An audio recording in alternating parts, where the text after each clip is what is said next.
Hello everyone, welcome to study village. आज की video में चर्चा करेंगे कि म्यांमार में अभी हाल में ही वहाँ की मिलिट्री ने एयर स्ट्राइक किया है, वो भी अपनी कंट्री में। तो जानेंगे कि इस एयर स्ट्राइक से वहाँ की सिविलियंस में क्या इम्पैक्ट पड़ेगा, क्या ये एयर स्ट्राइक क्या म्यांमार में एक सिविल वार करा सकता है, और साथ में ही जानेंगे कि इससे एयर स्ट्राइक से पड़ोसी देश भारत, थाईलैंड, जो म्यांमार के पड़ोसी देश हैं उन पे क्या इम्पैक्ट पड़ेगा। तो बने रहिए मेरे साथ और करते हैं वीडियो की शुरुआत। तो जानते हैं यहाँ पर कि जो म्यांमार में एक एयर स्ट्राइक हुई, तो अभी हाल ही में कुछ दिन पहले वहाँ पर तख्ता पलट हुआ, जिसमें से वहाँ पर इसमें मिलिट्री शासन है। तो मिलिट्री शासन में क्या है कि वो सिविलियन जो है वो एक लोकतांत्रिक की मांग कर रहे हैं, साथ में मिलिट्री अपना पावर्स यूज कर रहा है। तो इसके लिए अभी हाल में ही जो वहाँ पर एयर स्ट्राइक की गई है, तो एयर स्ट्राइक में क्या हुआ है कि जो ये एयर स्ट्राइक जो स्पेशल वहाँ का एक रीजन, जो एक स्टेट है, जो वहाँ का कैरिन स्टेट है, वहाँ पर ये एयर स्ट्राइक की गई है उन लोगों को टारगेट करके। तो ये जो एक कैरिन स्टेट का एक ग्रुप भी है, KNU, जो कैरिन नेशनल यूनियन है। तो खासकर ये ग्रुप हमेशा से बहुत सालों से ये मांग करता रहा है कि हम इस स्टेट को अलग करके एक अपना नया कंट्री बनाएंगे। तो उनको टारगेट करके वहाँ की मिलिट्री ने उस पर अटैक किया है, एयर स्ट्राइक किया है। उसका इम्पैक्ट ये पड़ा है कि जो वहाँ के लोग थे तो इतने डरे हुए और सहमे हुए हैं कि इस एयर स्ट्राइक के बाद वहाँ से वो पलायन कर रहे हैं थाईलैंड की ओर, और कहीं भारत की ओर, इन अपने पड़ोसी देशों की ओर वहाँ पर क्या कर रहे हैं, वहाँ पर पलायन करके जा रहे हैं। तो यहाँ पर जैसे कि मैप में आप देख पा रहे होंगे कि ये इसका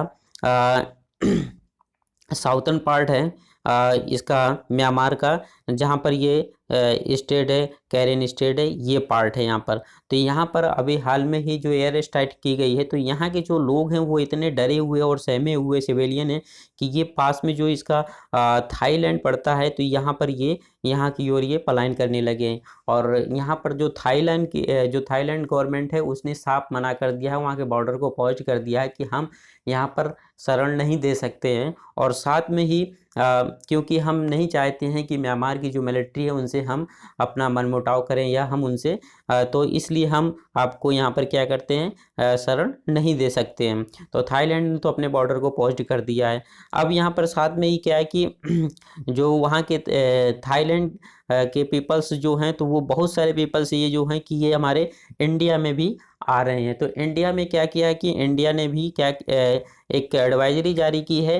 हालांकि इंडिया अभी इस मामले में कुछ भी नहीं कहा है कि हम उनको शरण देंगे या नहीं देंगे, लेकिन यहाँ पर ये इंडिया ने इतना ज़रूर कहा है कि उनको जो कि ह्यूमनिटी के नाते, एक मानवता के नाते उनका ट्रीटमेंट जो है वो हम देने के लिए एग्री हैं। तो यहाँ पर ये ट्रीटमेंट देने के लिए एग्री है। तो यहाँ पर हम जानते हैं कि हमारे जो प्यारा भारत है उससे कौन कौन से स्टेट इससे अपनी सीमा को साझा करते हैं। तो यहाँ पर जो हमारा एक पड़ता है मिजोरम है, और मिजोरम भी करता है, और मणिपुर भी ये स्टेट करता है हमारा, इसकी सीमा के साथ साझा करता है, और नागालैंड करता है। ऊपरी का हिस्सा थोड़ा सा पार्ट जो है वो अरुणाचल प्रदेश। तो इस तरीके से हमारे ये स्टेट इसकी सीमा को साझा करते हैं। अब यहाँ पर स्टेट में से अभी स्टेट में से बहुत सारे जो हैं कि यहाँ से वो इंडिया में आने की कोशिश कर रहे हैं, बट यहाँ पर ऐसा पॉसिबल नहीं है। और इंडियन गवर्नमेंट ने भी कहा है कि हम एक उनका ट्रीटमेंट दे सकते हैं, लेकिन अभी हम उनको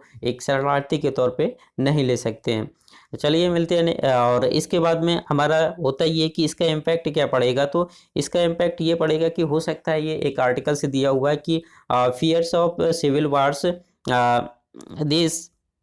तो यहाँ पर क्या है कि म्यांमार में जो ये एक सिविल वार करा सकता है, जिसमें से एक सिविल वार हो सकता है इस स्टार्ट के बारे में, क्योंकि एक मिलिट्री एक साइड हो जाएगी और दूसरी साइड सिविलियन हो जाएंगे।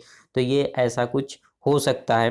तो इसके बाद में हमारा ये कि इसमें देखा गया है कि बहुत सारे लोग और बहुत सारी आगजनी भी हुई है।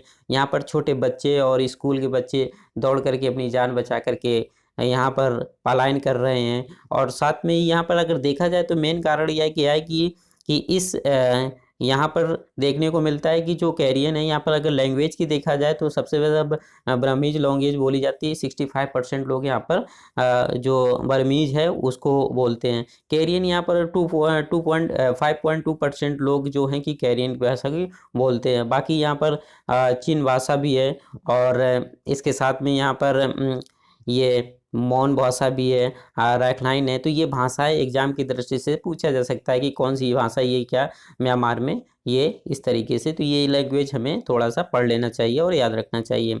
और दूसरा यहाँ पर आता है, हमारा इम्पैक्ट आता है कि यहाँ पर देखा जाए तो यहाँ पर पॉपुलेशन की अगर हम बात करते हैं तो पॉपुलेशन लगभग में 5.4 करोड़ है। 5.4 करोड़ में पॉपुलेशन में जो यहाँ पर सबसे ज़्यादा है वो बुद्धिज्म में। अगर 2014 का आर्टिकल देखते हैं यहाँ पर तो 87.9% यहाँ पर बुद्धिज्म है, और 1973 में तो ये 88% था। और क्रिश्चियनिटी भी यहाँ पर 6.2% है, और साथ में से और इसमें से जो इस्लामिक हैं वो भी यहाँ पर 4.3% है। तो इस तरीके का यहाँ पर ये पॉपुलेशन का है। तो पॉपुलेशन तो ये पॉपुलेशन है, और साथ में इतनी यहाँ पर लैंग्वेज भी बोली जाती हैं। तो एक यहाँ पर यही एक इसका इम्पैक्ट पड़ सकता है पड़ोसियों देशों की ओर पलायन। ये सबसे बड़ा रीजन हो सकता है कि एक सिविल वार ये करा सकता है, ये जो एयर स्ट्राइक है। तो मिलते हैं नेक्स्ट वीडियो में।